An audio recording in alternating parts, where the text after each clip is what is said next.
네, 오늘 하나님의 말씀 함께 보겠습니다. 마태복음 11장 28절부터 30절 말씀입니다.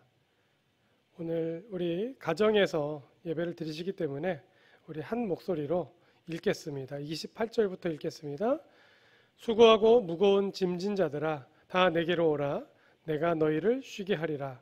나는 마음이 온유하고 겸손하니 나의 멍에를 메고 내게 배우라.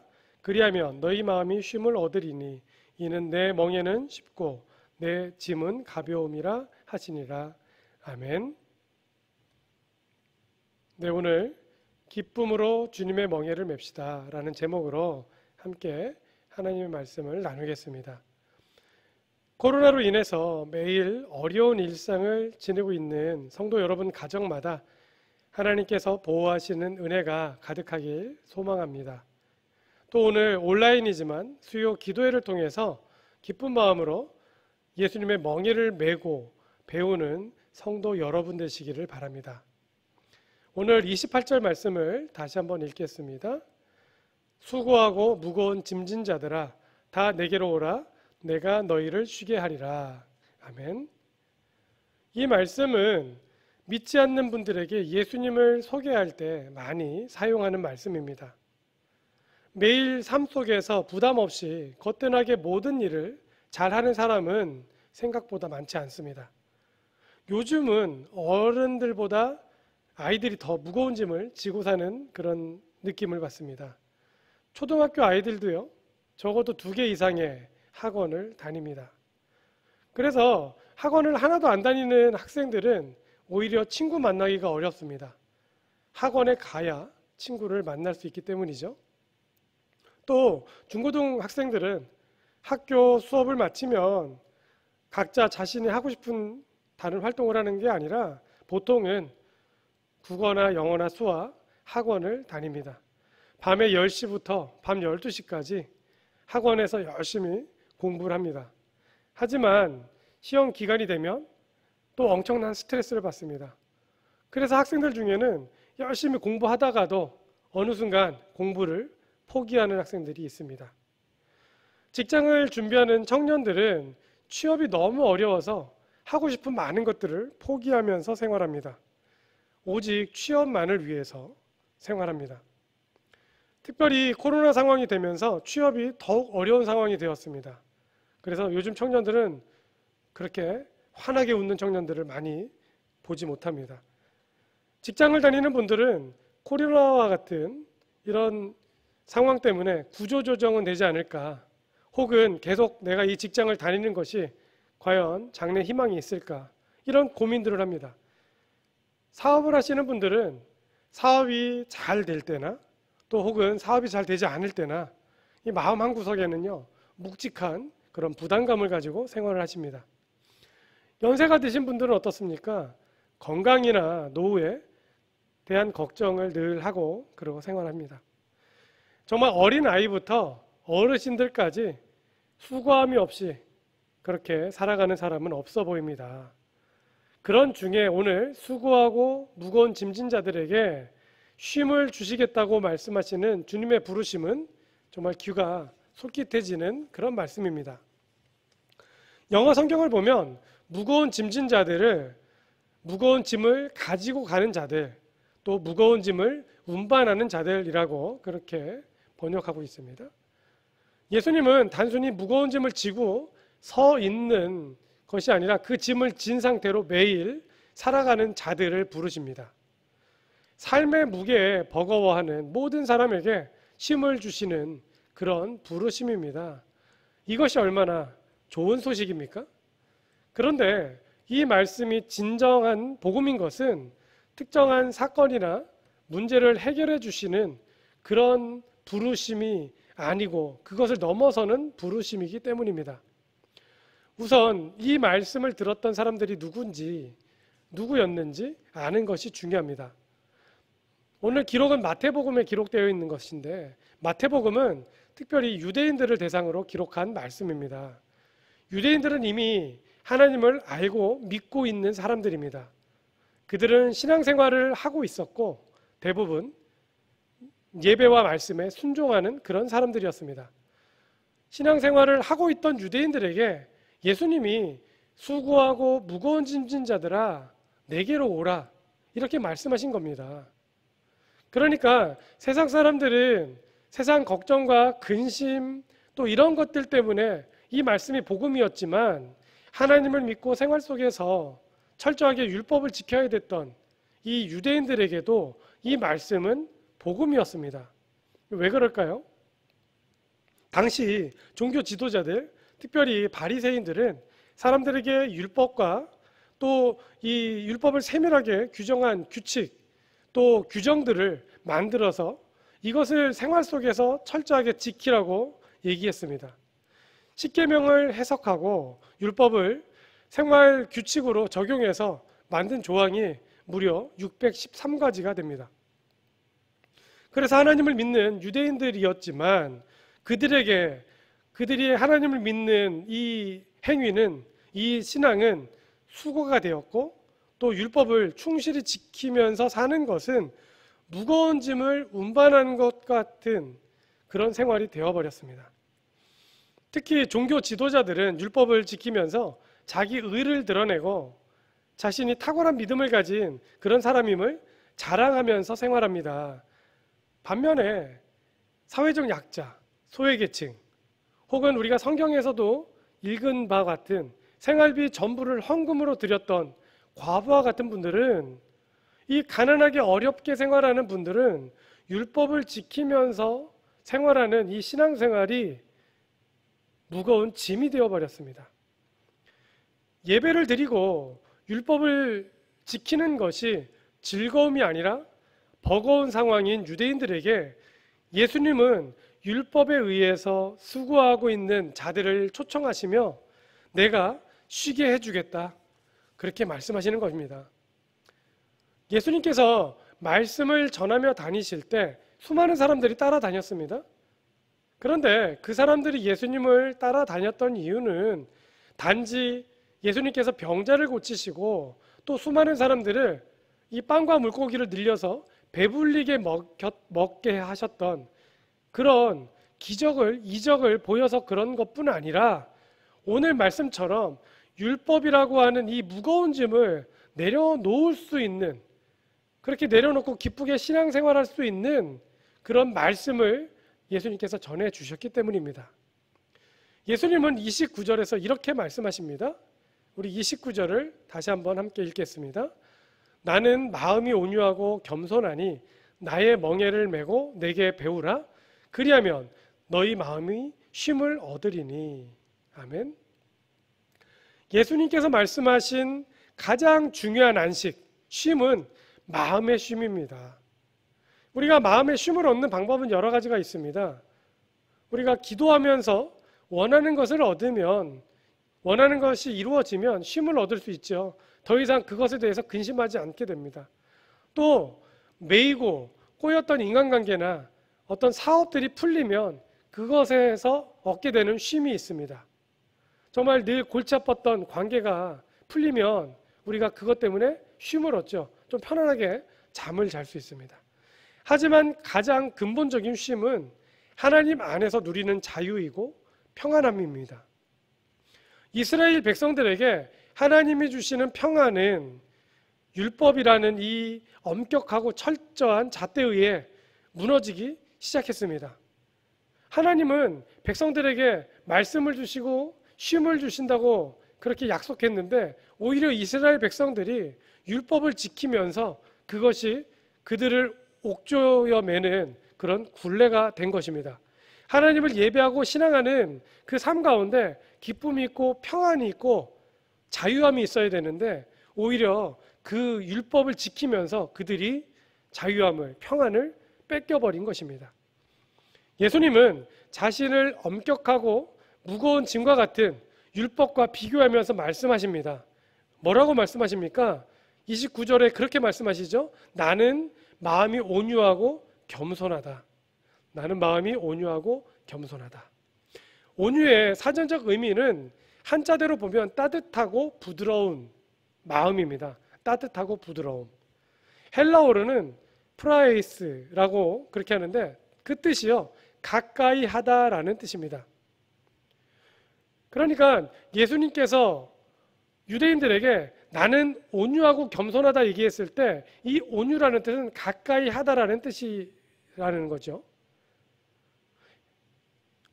율법, 이스라엘 백성들은 율법을 지켰는데요. 이 법은 뭡니까? 법은 차가운 시선이고 정확한 잣대입니다.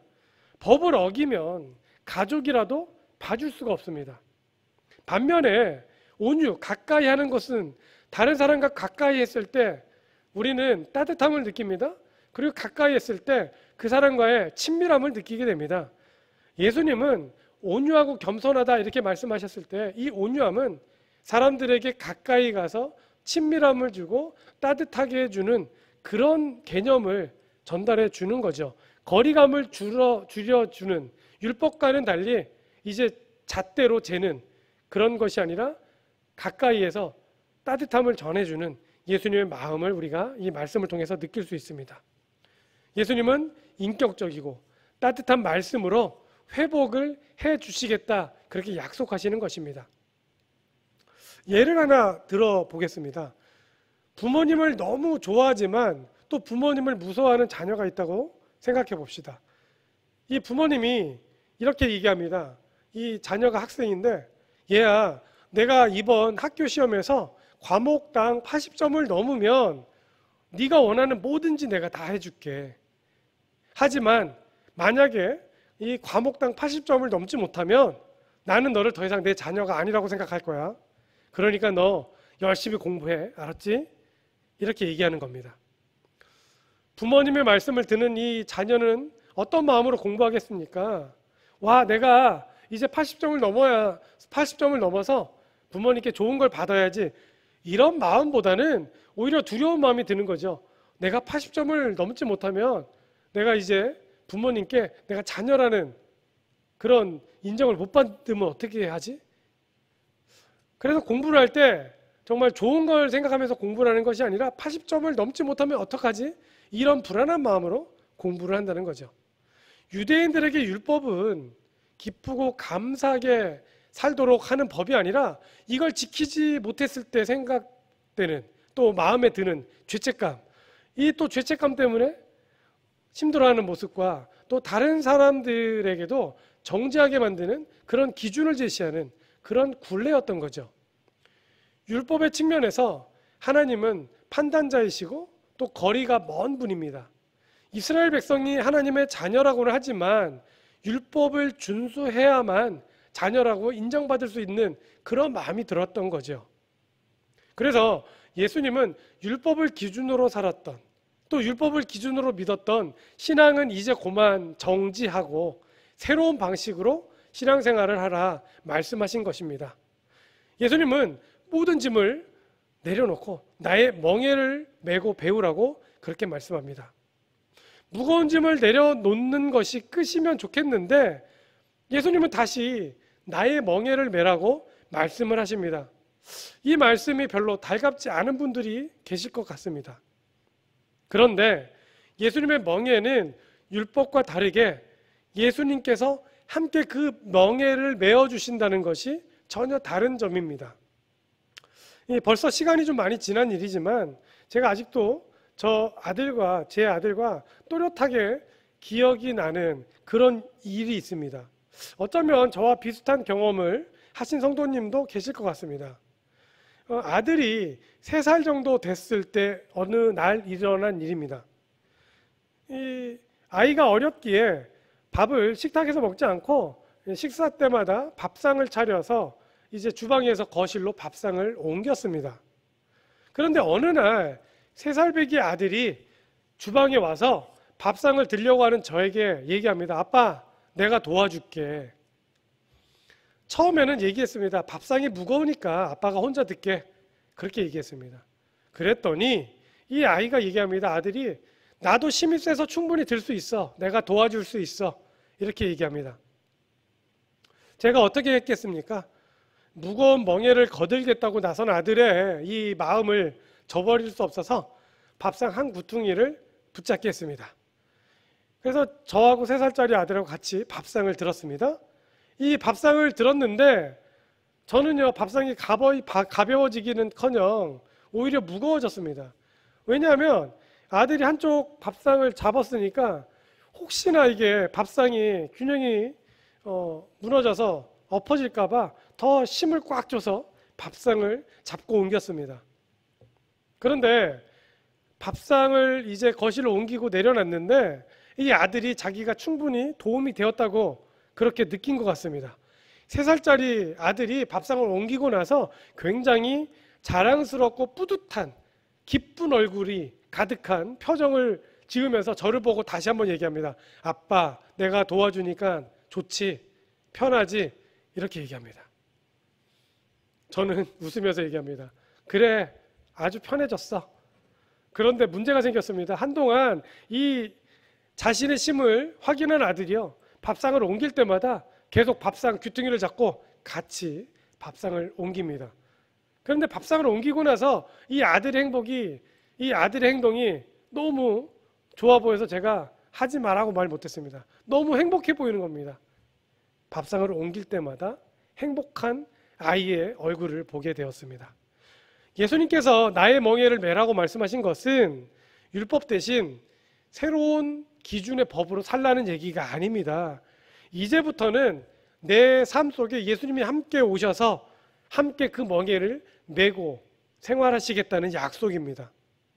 예수님의 멍에는 율법의 멍에처럼 무거운 멍에가 아닙니다. 함께 지고 갈 때 나는 보람을 느끼고 하나님의 역사에 동참했다는 기쁨을 맛보게 하는 그런 멍에입니다. 그럼 나는 힘들까요? 아닙니다.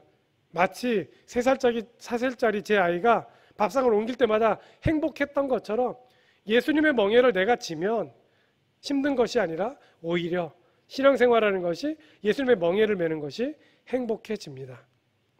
잘 아시겠지만 멍에는 소가 밭을 갈 때나 또 거대한 맷돌을 돌릴 때 두 마리 소가 이제 함께 힘을 낼 수 있도록 연결해주는 그런 도구입니다. 특별히 이스라엘 지역에서는 거대한 맷돌을 돌려서 곡식을 갈았습니다. 빻았습니다.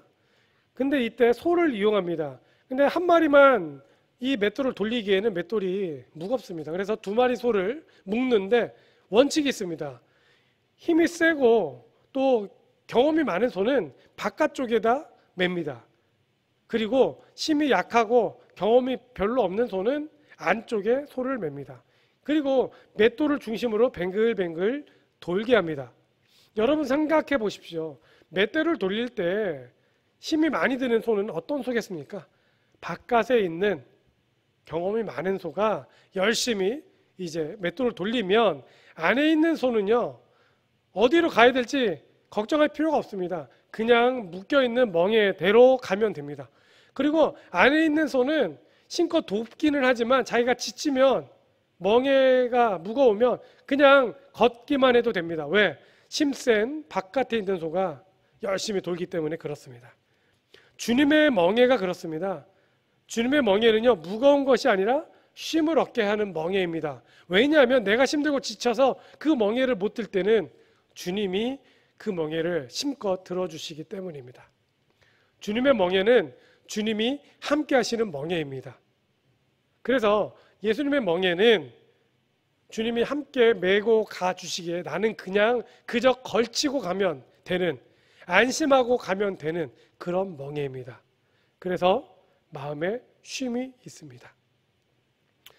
인도에서 기독교 개종자로서 가장 많은 영향력을 끼친 사도 선더싱이라고 하는 분이 계십니다. 이 선더싱은 예수님을 사랑하고 말씀을 따라서 살아가겠지만 나는 서구의 기독교 관습은 나는 따르지 않겠다, 그렇게 거부한 것으로 유명한 분입니다.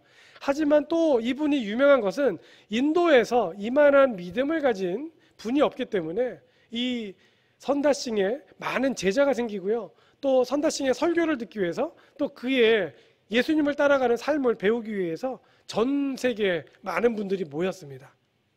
이 사도 선다싱이 어느 사람과 히말라야 산을 걷게 되면서 생겼던 일화를 얘기합니다.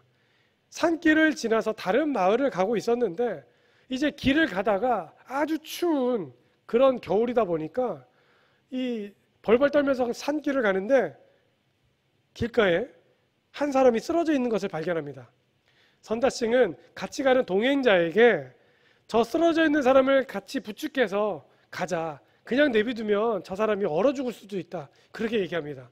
그런데 이 맹렬한 추위에 또 아직도 갈 길이 먼 이 산을 넘어가야 되는 상황에서 동행자가 얘기합니다. 혹시 저 사람을 동행하면서 데리고 가면 내가 심도 지치고 또 속도도 느려서 오히려 나도 위험해질 수 있으니 나는 그냥 가겠습니다. 하고 가버린 겁니다.